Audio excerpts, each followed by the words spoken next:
I'm Mark Caro, and welcome to episode 207 of Caropop. If you'd like to support us and keep this thing going, please go to caropop.com. Our guest this week is making his second Caropop appearance, but this time we have a specific topic to discuss. 1967. Singer-songwriter Robyn Hitchcock has released not only an album with that title, but also a memoir. The album 1967 is subtitled Vacations in the Past. The memoir is titled 1967, How I Got There and Why I Never Left. Hitchcock turned 14 in 1967, so that was a pivotal year for him biologically as well as musically. He was a student at Winchester College, a boarding school about 70 miles southwest of London.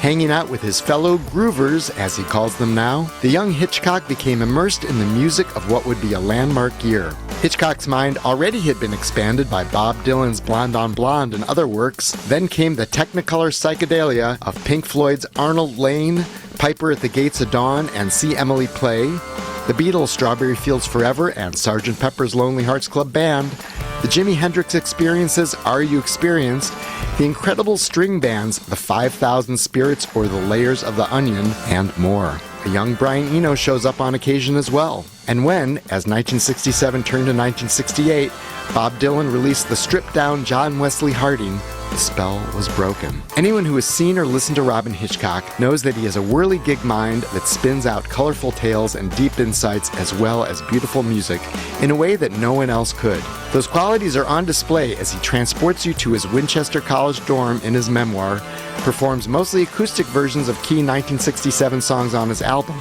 and talks about it all here. Would the music of 1967 have had such an outsized impact on his own music, if not for where, how, and at what age he experienced it? Hitchcock also talks about the January 9th release of a remixed and remastered version of the 1988 Robyn Hitchcock and the Egyptians album, Globe of Frogs. That's the one that gave the world Balloon Man and other indelible songs. Why did he want to go back and tweak the sound of this one? I'm a big fan of 1967. The year in music and Hitchcock's book and album. I love the chance to be a fellow groover with him as we batted around perhaps the most creatively explosive year in the rock era. Please enjoy this Caropop conversation with Robyn Hitchcock.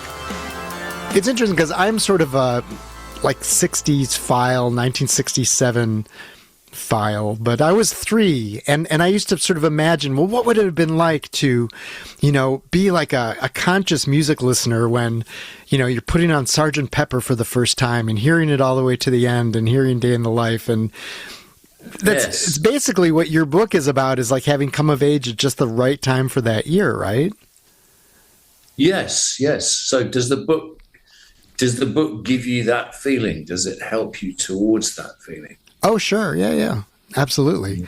And just sort of the sequence of like this came out and also the kind of, clubbiness of, these friends that you're with and sort of sneaking out secretly and the sort of the secret language that, embracing the stuff has, and that there's the stuff that's super popular, but then there's also the stuff kind of really under the radar, and you have a, club with that. Right. Well, that's how it happened for me. And I suppose everybody coming of age in that time would have a different story about how that music landed with them.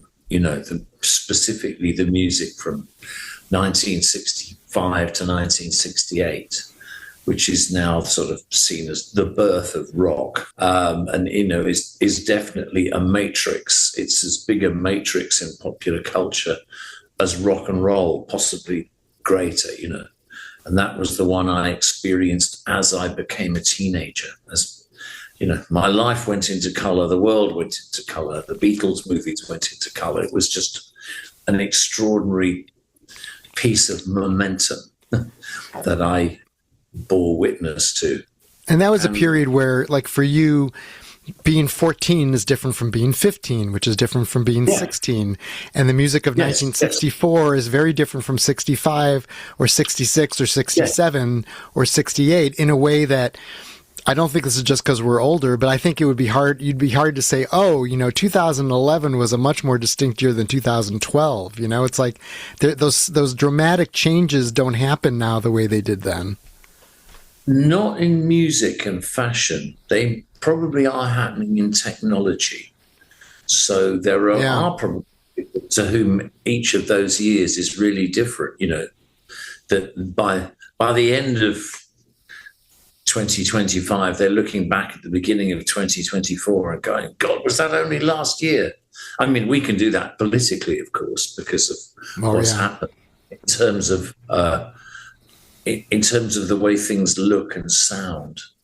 I mean, I think things are changing as fast, but just not in the same way, and not necessarily in a benign way. So I was lucky to be able to measure my life out in those kind of growth spurts. Yeah.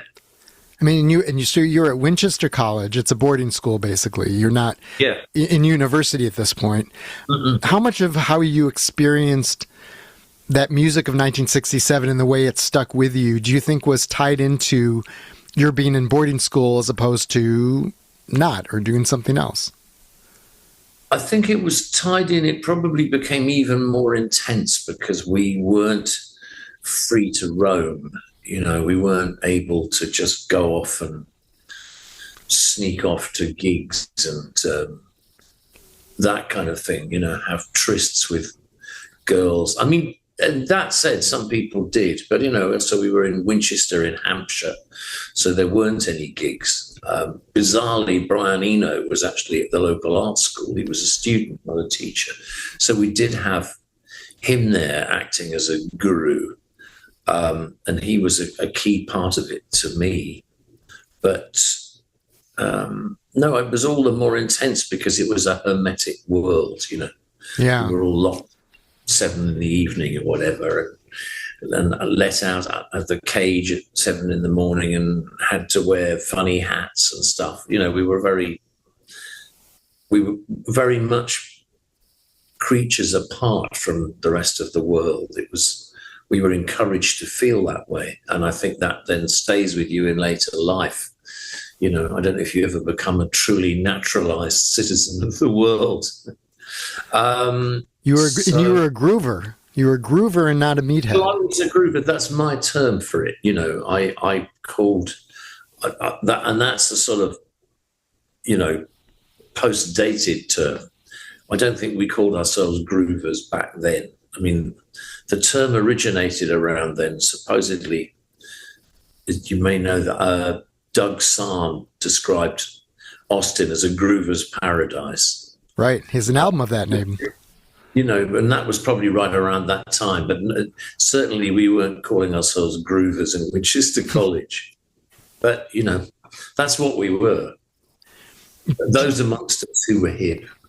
Do you think also if you'd been a little bit older, a little bit younger, it would have stayed with you in the same way? Not exactly, no, because I did actually hit puberty in 1967. That was the year I had the big, I grew 5 inches or whatever it was. I physically started out the year as a boy, and I wound up as a very, very young man. So you had to be exactly that age for it to hit you exactly that way. But I've got a lot of, elderly friends who remember that time, and, I check in with them here and there.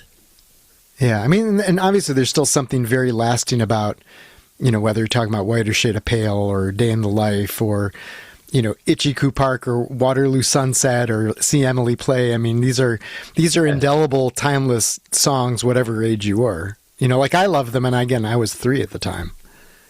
Well, that's great. I mean, what's reassuring for me to hear about that is that it means the music actually has some lasting potency. It's not simply, it was great at the time, but, actually I can't really see what the fuss was all about, So I suppose it validates it a bit, So the songs that you cover on the 1967 album, and a lot of what you talk about, and sort of the crux of it, like a lot of it was British music.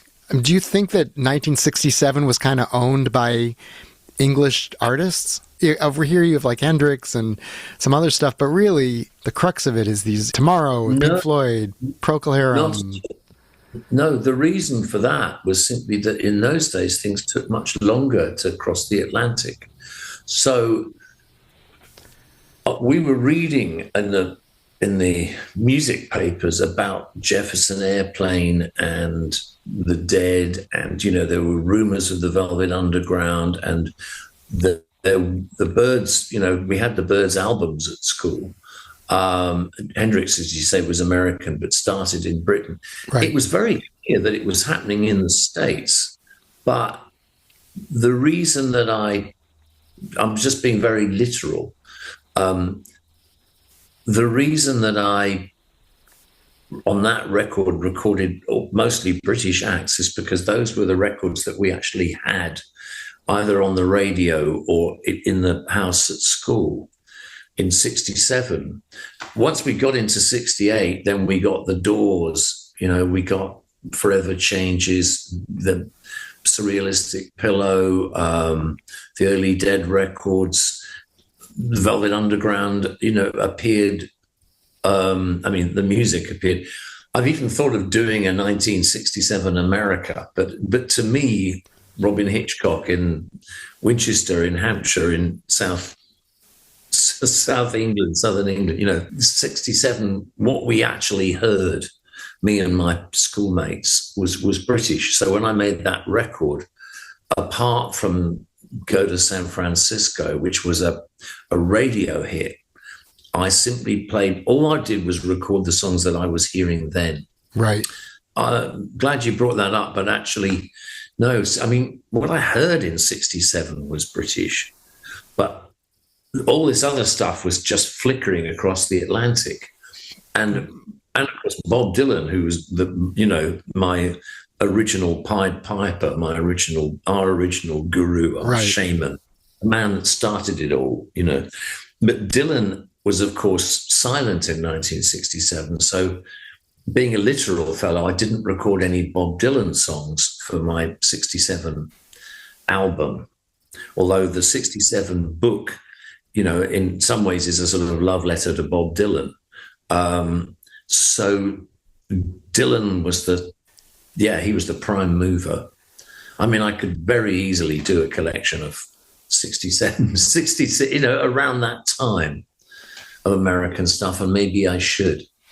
Right. Well, and Dylan, John Wesley Harding is either a very late 67 or a very early 68 album. Most people obviously experienced it in 68, but if you sort of look it up, it's like, it was released technically on December 27th of 67. It's like, well, the purpose it serves in the book and the purpose it kind of served in the music world was that album almost was like declaring the end of 1967 in a way, right? Because it's just so stripped back and...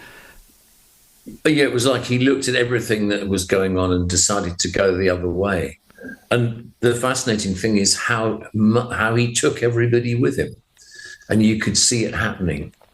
People, especially in Britain, Britain was always a very faddish, trendy place, before the internet, really. So flower power had been in for 6 months and people were looking for something else. They weren't all going to vamp around in caftans and beads for another year. People wanted something new. So Dylan just came out with this record with no backwards guitar, no sitars, no harmonies, no phasing, no double tracking, no flanging, no keyboard solos, not even like the sort of, the music he made with the band, which was live, was kind of magical and intense and almost like a precursor to Jimi Hendrix.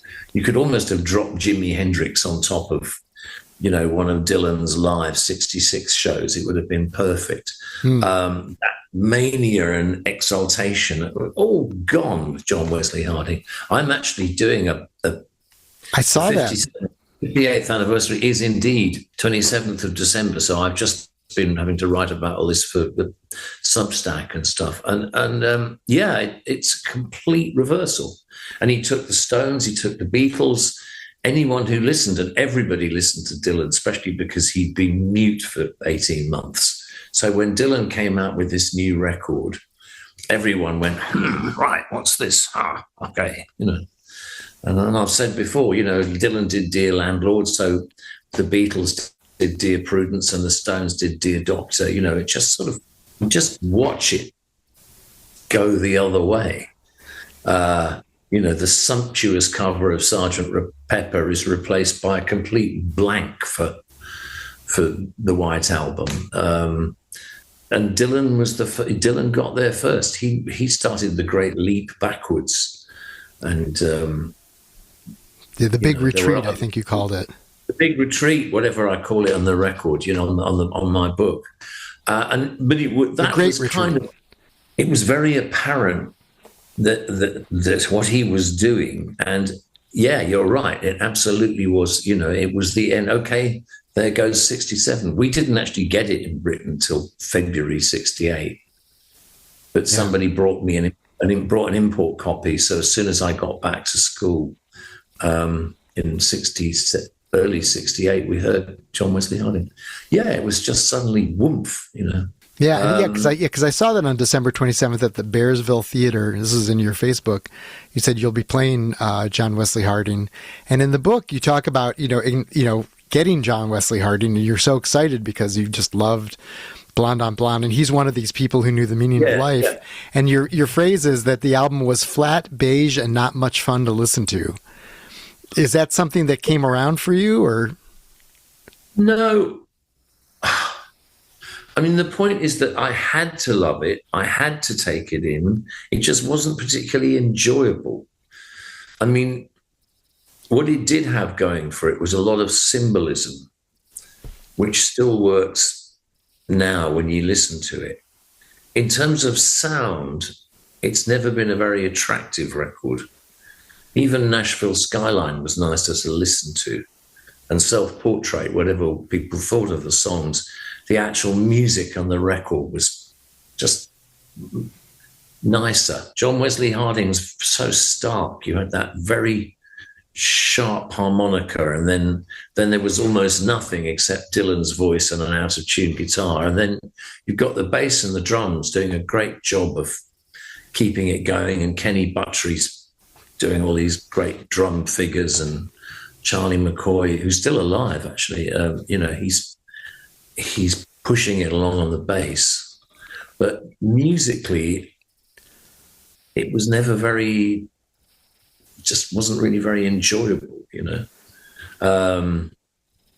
Dylan had pioneered a series of records that got richer musically. Highway 61 and Blonde on Blonde. The music seemed to work so well with the words. It's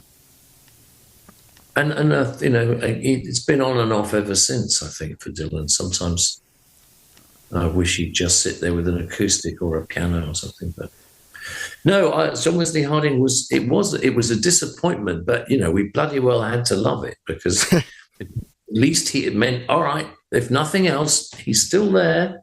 He's not exactly what you thought or you hoped.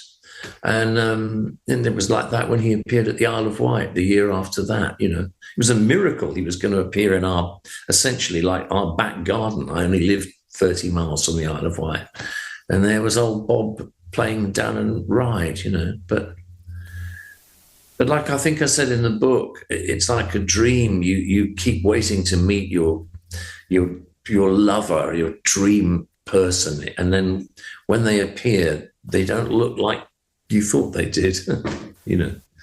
But Dylan's always been great at confounding expectations, and he's always at his best, I think, when he tries to gives people what they want, or what he thinks they want. I don't think it's quite so good. Is your John Wesley Harding show going to be solo or with the band? It's acoustic. I've got another chap with me, Luther Russell, who's going to play some 12-string. And hopefully Emma will join us for harmonies on something. It'll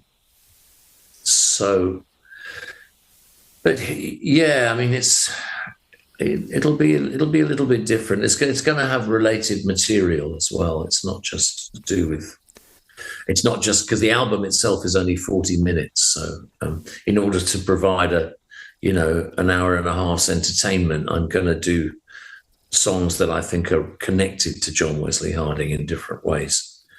Give the record some context. Are you performing it in order, or are you going to do the songs of it interspersed with other things? Oh, no. I'm going to do the record as, I'm not going to mess about with the sequence. Right. But there'll be a little bit before, and I think there'll be a little bit after as well. When you and I spoke last time, you said that you don't think there's anything that you've recorded that wouldn't have fit on the White Album. And I'm stylistically or whatever. And it made me wonder in reading this, whether you think ultimately 67 or 68 kind of had a bigger imprint on what you ended up doing, even though obviously in this book you say I've been living in 67 ever since. Well, you wouldn't have 1968 without 1967, would you? So there you go. I think I probably, in terms of records I feel influenced by, I think the Harvest from 1966 is probably at the very top. Then with 67 combined, once you throw in Jimi Hendrix and Pink Floyd and Traffic and I suppose also Sgt. Pepper and the other stuff the Beatles did, and the Incredible String Band, I suppose, must have affected me quite a lot. Right, they're in there. So there was. I mean, the thing with by the time the White Album comes out, the Beatles aren't making slick professional records like they had been. There's quite a lot of sort of stoned waywardness, beautifully engineered and edited and stuff, but things like Wild Honey Pie and Revolution 9 and all the odd things that go on between tracks, it's very much a kind of hippie record in a way. Not that I think my records are particularly, but the White Album also has an enormous breadth of style. So you've got all of them sitting there with acoustic guitars pretty much by themselves at various points. Then you've got essentially heavy metal with things like Helter Skelter and Everybody's Got Something to Hide, So just the breadth of styles that the White Album encloses has. I think everything I do pretty much would fit in somewhere there. One of the interesting things to me about 67 versus 68 also is that there's sort of a timestamp element to a lot of 67, with the mellotron, the phase shifting, the, kind of, the backwards stuff, the ornate sort of, there's just like the drum sound on Sgt. Pepper and, Magical Mystery Tour for that way. It doesn't sound like the drums on any other Beatles records, whereas 68, I feel like in a way is the first modern rock year in that like your full band stuff on the White Album or Beggar's Banquet sounds like, if someone recorded something now, it might not sound that different. Whereas if you record something that sounds like 67, you're like, oh, that sounds like 67. Well, maybe, yeah. I mean, it was all pop music up till 67, and then it came out into rock. So in 68 was when it began to crystallize as rock music. And, things like rhythm guitar wasn't really needed anymore because lead guitar was so loud. You still had rhythm guitar in sort of the Velvet Underground and Creedence Clearwater and things. But even in the Beatles, it wasn't really just John on rhythm and George on lead. Everybody was playing everything. But, I basically agree with you that there were those, particularly the mellotron and the phasing and all that, which seemed to come in bang on 1967 and wasn't really around prior to that. But there was just such incredible momentum, So when you decided you wanted to record an album of 1967 songs, did you think all along, I'm going to strip these back, do these without drums for the most part, and sort of get at the heart of the songs? Or was there part of you that was sort of tempted to start throwing in kind of the production kitchen sink on some of it?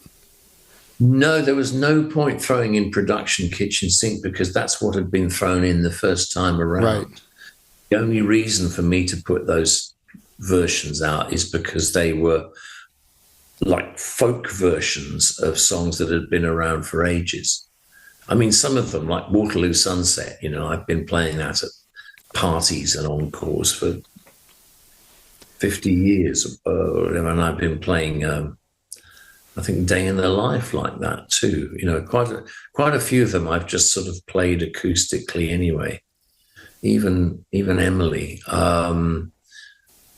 So it just made sense to do the whole record, what I call campfire psychedelia, because those songs have really passed into folk music, certainly for people like me who grew up with them. They're still great songs. So you can sit there with two acoustics, which is how most of those are recorded. I'm either with Kimberly Rue in Cambridge or with Davy Lane in Sydney. And it just seemed like that's what they've become. They started out as these exquisite bits of production, but they just turned into songs that people could sit there with acoustics and play.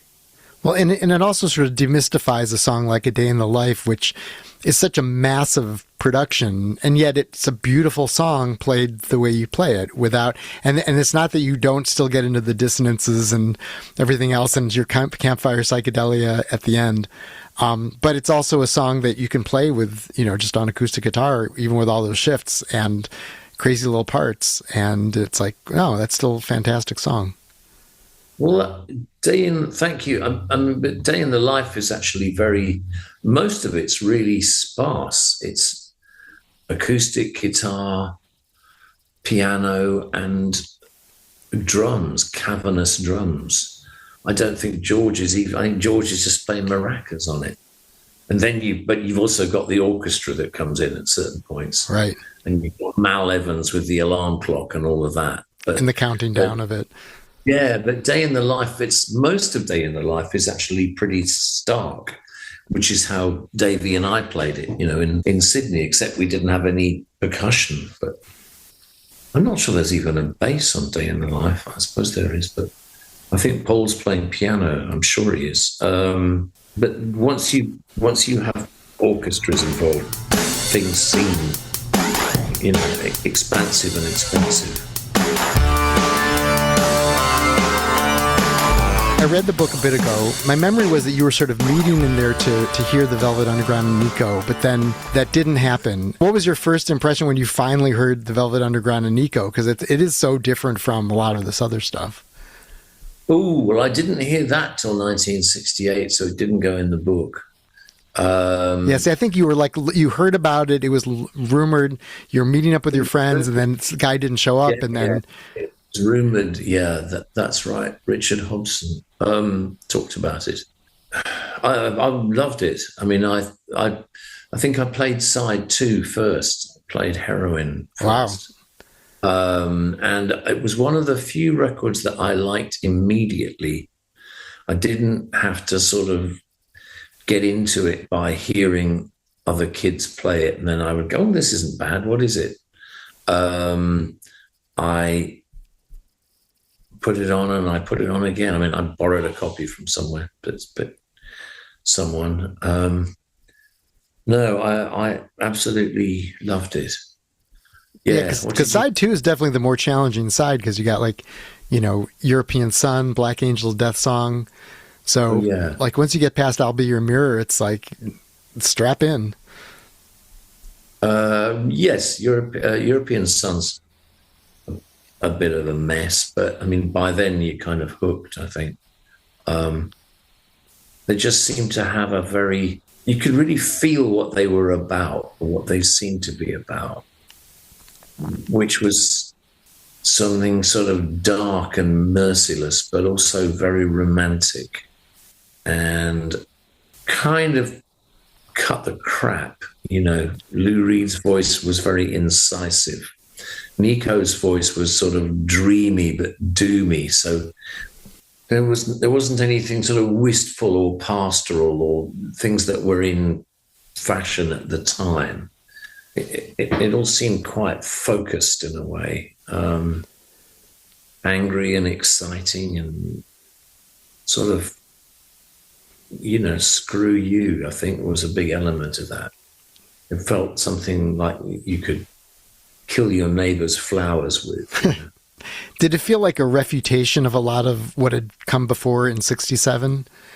Because you do think of like Summer of Love, this kind of idealistic thing, and this is not that.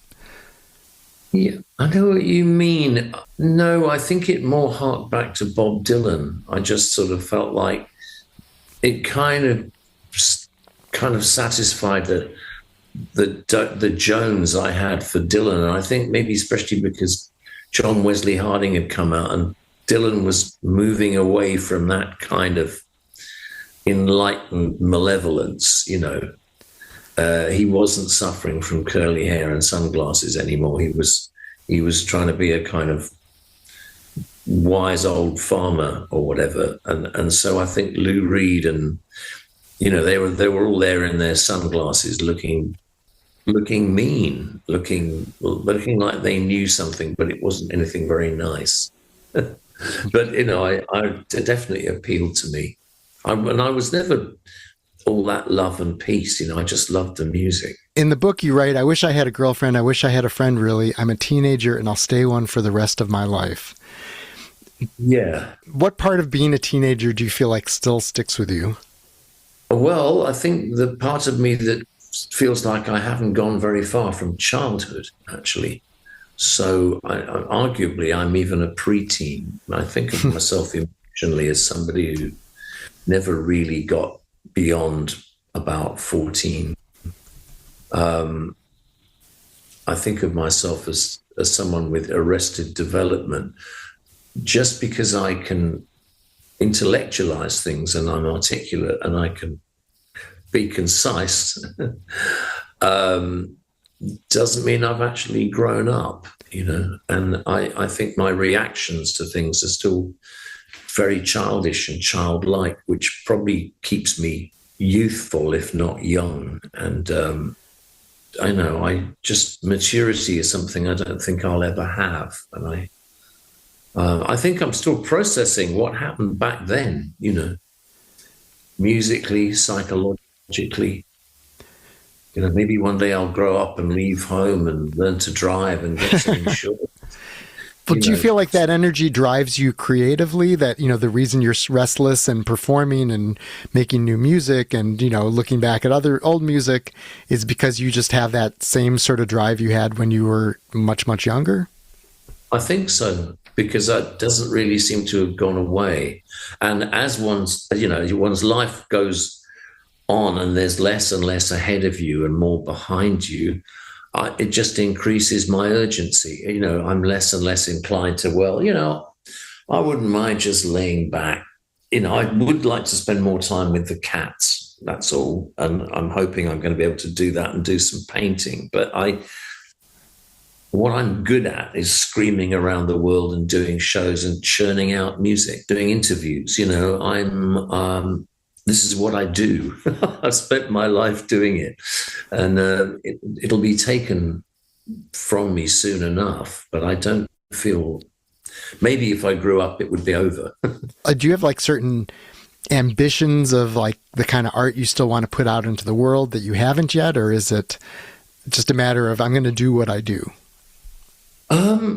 I would like to do more painting because I think I'm getting better at it. And I'm not a great painter at all, but my stuff reproduces quite well. We do these giclée prints now. Emma's had them at a place in London that makes them, and my pictures come out quite bright. And I've also started using fluorescent paints, so I'm actually just inclined to produce brighter and brighter pictures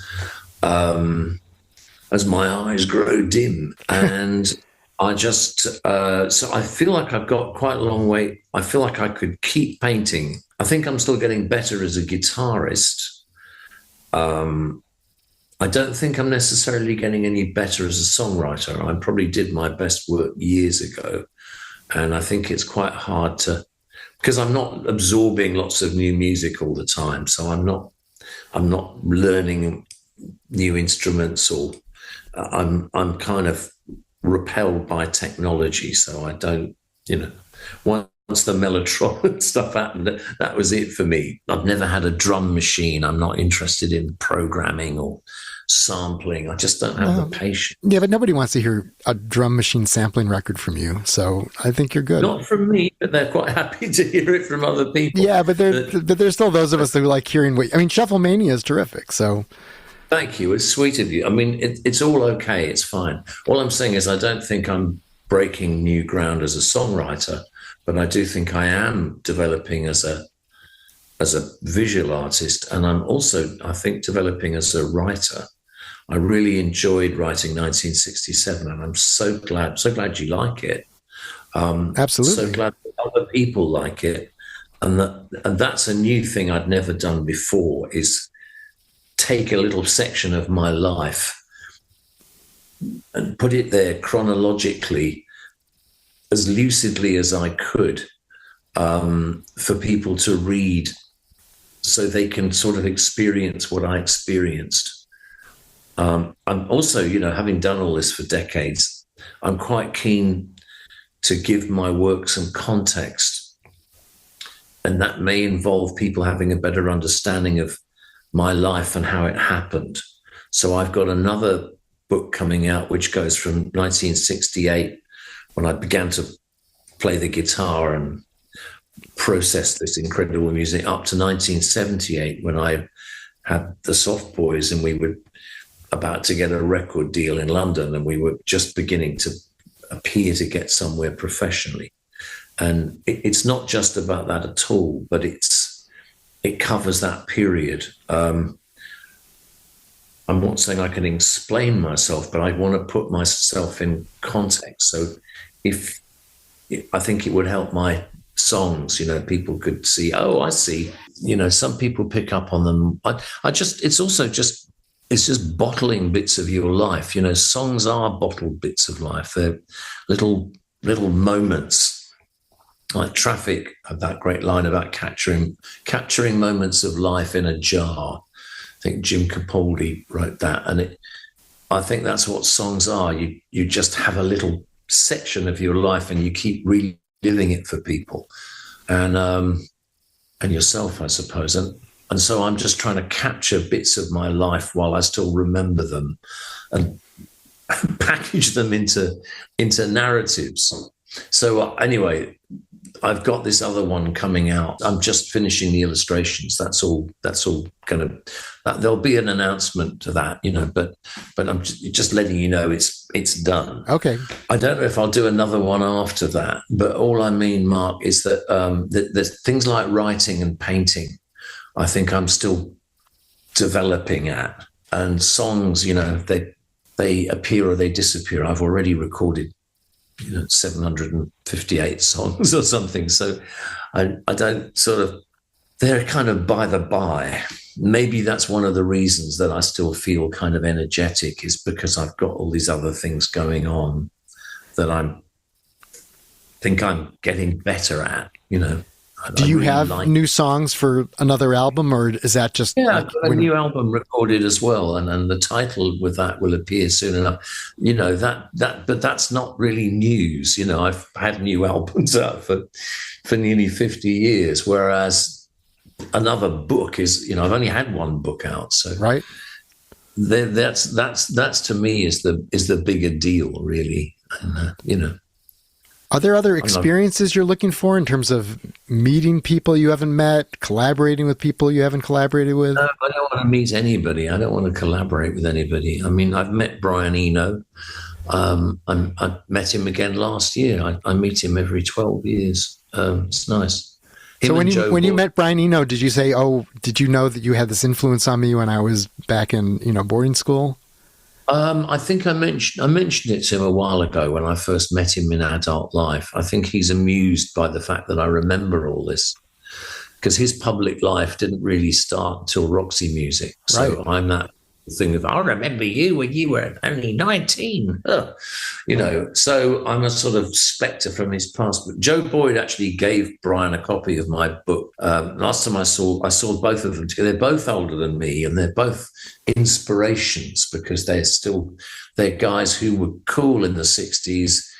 They're still cool now, and they're still, you know, they're still up there. They're sort of relatively sexy figureheads. They've stayed the right side of their drink and drugs and things. They haven't had to become horribly sober or anything. They're just sort of, they were men full of ideas and potential, and they still seem to be that way. So, you know, I like to feel like I belong to that club. But I don't want any new experiences. I mean, apart from, obviously, if I could levitate or create a world peace or something like that, but they're not experiences that I know that anyone else has had yet. You know, there are many things I would do if I had magical powers, but that's another story. But I don't think people do. So you're not going to do like a duets album where you just like get all your idols together and No, you know. no, I'd rather learn to teleport or have a time machine or something like that, you know, or communicate telepathically with cats. We already do that, don't we? No, I hope so. Have you got any cats? Oh yeah, no, I have 2 cats. They're very cute. Oh, right. How old are they? One is 16 and one is 2 or 3. Oh, wow. How do they relate to each other? Wonderfully. They fought for the first month when we got Tina, the little one. And it's Tina and Prince. And we had to keep them apart for about a month. And then they started curling up together. And yeah, I'll sit on my couch with a little lap desk on, and Prince will kind of lie alongside my leg, and then Tina will curl up on my leg and on Prince. It's very cute. Oh, well, that's pretty advanced. Okay, well, then maybe there's a degree of telepathy going on. Yeah. I think measuring out one's life in cats is a great thing. January 9th, you got your remixed, remastered version of Globe of Frogs coming out. Oh, God, I hope so. Yes. That's for public consumption. That is coming out. Well, it should physically be with us. So we'll be mailing them out. Yeah, it's... And it was 88, right? So it'll be 88, yes. So it's 37 years later. It was made the same year that the guys I'm currently working with were born. So what we've done is Brad Jones and I. Brad's a great engineer, producer. He's worked with a lot of people over here in Nashville. Basically, we've just made it sound nicer, I think. I mean, hopefully not too middle-aged, but we've scraped off a lot of the digital patina from the drums. We've taken a bit of the aggressive sound off the bass. We've muted a few keyboard overdubs, and we've made my vocal a bit more tuneful than it was. What does that mean? And we've also, well, it means it's just more in tune, you know. I mean, are you like actually auto-tuning your vocal then? No, Brad just takes the tape out and beats it with a hammer, you know. Okay, good. But it's it sounds nicer. I mean, it doesn't sound artificial, but it sounds. I mean, it was very well recorded at the time. I wish I could go in and redo the vocals. I don't really like my vocal tone much, but that would be cheating. So it's the OG vocals, and it's the OG takes. It's what you sounded like at the time. That was what, when that came out, I'm like, that's Robyn Hitchcock. I talked to you for the Boston Phoenix for that record. That was my job out of college. I was writing for the Boston Phoenix. Gosh, okay. Well, hopefully it won't freak you out too much. No. I'm looking forward to it. No. I remember I misspoke with you because I referred to, I think I said something about tropical fish mandala and you said flesh. And I was like, oh yeah, no, sorry. I misspoke. Yeah. No, I could see why people would think that. I think it's good. I've listened to the new one quite a lot. And it just sounds a bit less embedded in the 1980s, because if you go back a few years before that to Underwater Moonlight, which we've also just remastered. Right, which sounds very good. I got that one. That doesn't have any of the 80s patina on it. We asked where we were at, we couldn't afford to have digital snare sounds. They weren't around for the likes of us. The bass was just a bass. It wasn't treated through a whole load of flanges. And I think the keyboard machines that were used on Globe of Frogs hadn't been invented when we recorded Underwater Moonlight. So in some ways, it's going back to a more organic sound, There's an early 80s sound that I think people associate as the sound of the 80s, like Soft Cell or, just a lot of the synthy stuff. But there's a distinct late 80s sound that's a little more subtle, but that drum sound in particular, like the kind of loud, kind of digital gated drums. There are a lot of records you go back to, and the one thing that you think, even if the rest of it doesn't sound so quote unquote 80s and isn't drowning in synths, you'll be like, oh, that drum sound. Yeah, well, hopefully we've got rid of some of that. So I hope this doesn't freak everybody out. No. I don't remember thinking of Globe of Frogs as a particularly time-stamped record in that way anyway, but I just 88 is like I associate with that drum. Oh, no, I think we've un-time-stamped it even more, really. Yeah. There you go. Well, good. Well, great. I look forward to hearing it. Are you going to do that with any other albums of yours then? See how this one does, because it's there's a certain amount of money you have to. It's not cheap to remaster, remix, and all the rest of it. So let's see how this one does, and if it's actually worth taking the trouble. Is there one in your mind that you'd most like to do next, if you could? No, I think a lot of that stuff from the 80s would be going in either direction, later or earlier, would be a candidate for it. You've got the multi-tracks, so we can do that, but you have to bake them as well. So, it's a bit of a process. So we'll see, when Frogs is out, that's great. But no, tell the world it'll physically exist from whenever it is, in 2 or 3 weeks' time, I think. Thank you so much. And I can't wait to read the next book and hear the next album. That's it for episode 207 of Caropop. Thanks so much to Robyn Hitchcock for speaking with us again about his music and artistry and how the year 1967 had such a big impact on all of it.